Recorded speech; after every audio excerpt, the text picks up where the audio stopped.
It breaks my heart to know that only 10% of adults, when surveyed, said homeownership is easy to achieve. And only 8% believe financial security and a comfortable retirement are even attainable. This is per a recent survey by the Wall Street Journal. Yet, 89% still believe owning a home is either essential or important to their vision of the future. While this vision seems to have stalled out, with 83% of adults thinking it's an awful time to buy, my fear is that it's not going to get easier. And that's what I want to cover in today's video. I want to highlight what interest rates and home prices are doing, specifically in the Denver market, and what further moves we could see to close out 2024. Home affordability, as you know, is primarily made up of three categories: prices, interest rates, and wages. Over the last 4 years, nationwide,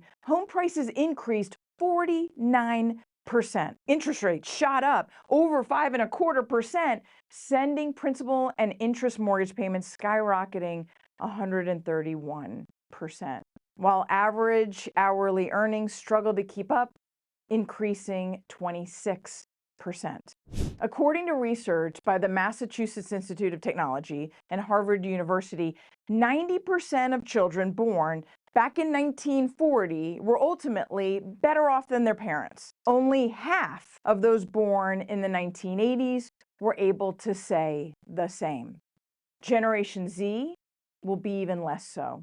While home buyers are waiting and hoping for home prices to drop, I fear home prices have become permanently more expensive. In fact, per S&P Case-Shiller's most recent report, home prices nationwide hit yet another record high in June.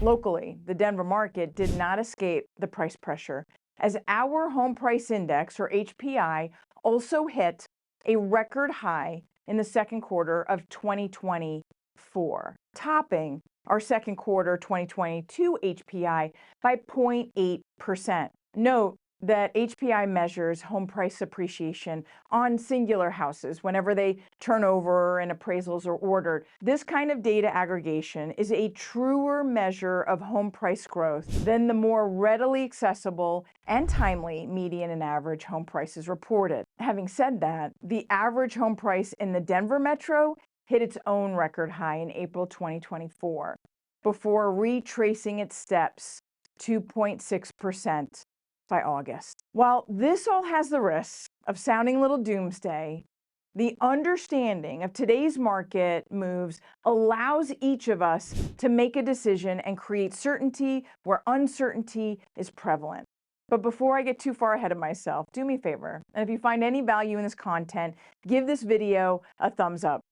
It's easier today to tap out with home prices and interest rates high, but searching for the opportunities and grabbing them before they pass is what creates wealth and future options. And while you're here, make sure to subscribe to stay updated on all things real estate and home buying. So August came and went with the biggest news at the beginning of the month. Lower than expected job numbers and higher than expected unemployment both provided a head nod towards a recession. Then the Consumer Price Index, or CPI, drifted lower, breaking below 3% and hitting its lowest level that we've seen since March of 2021, all but securing a Fed rate cut in September. Manufacturing contracted for its fifth consecutive month, marking 21 out of the last 22 months.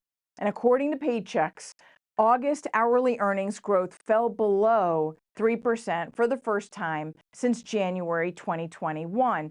Well, if we aren't officially in a recession, it certainly feels like one. With all of the economic news, mortgage rates fell further in August, from 6.7% at the beginning of the month to 6.4% on the last day. While 0.3% doesn't particularly sound sexy, the fact that the 30-year fixed mortgage rate has fallen from just over 7.5% only 4 months ago gets it a little sexier. Add that to the factoid that I dropped just a minute ago about the average home price dropping in the Denver metro 2.6% since April. Well, affordability just got an early Christmas gift. Now, if I stop there, you might be tempted to just keep waiting. Because if that's the early Christmas present, I want to know what the real Christmas party is going to look like.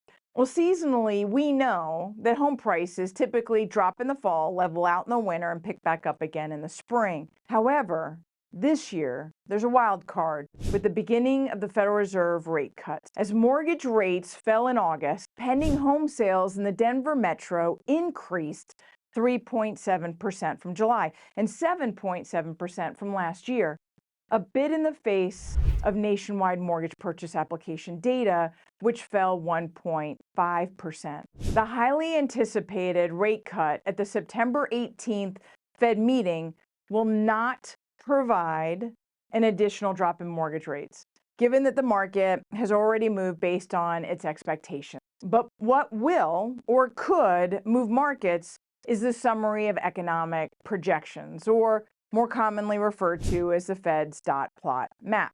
This will provide insight as to the Fed's prediction of their own Fed rate, unemployment, GDP, and inflation. If their projections are surprisingly friendly, mortgage rates could fall sharply on September 18th.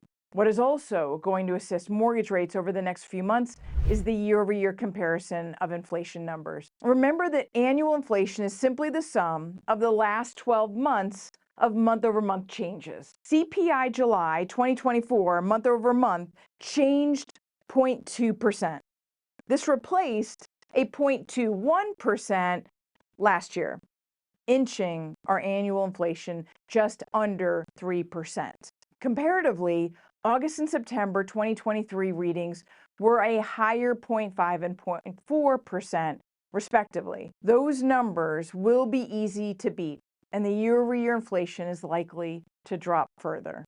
A slowing economy, slightly lower home prices, and falling interest rates will give some homebuyers an opportunity to jump into homeownership, which, in full transparency, kind of feels like trying to jump onto a moving high-speed rail right about now. So understandably, while some will stand on the sidelines warning that it's a bad time to buy and home prices could start to drop, record high tappable equity, languishing foreclosure rates, and an impending drop in the Fed rate do not give that same vibe. Well, that's a wrap. And that was a lot. This is Nicole Rueth with the Rueth team of Movement Mortgage and proud sponsor of the DMAR Market Trends Report and your September update. I'll see you next time.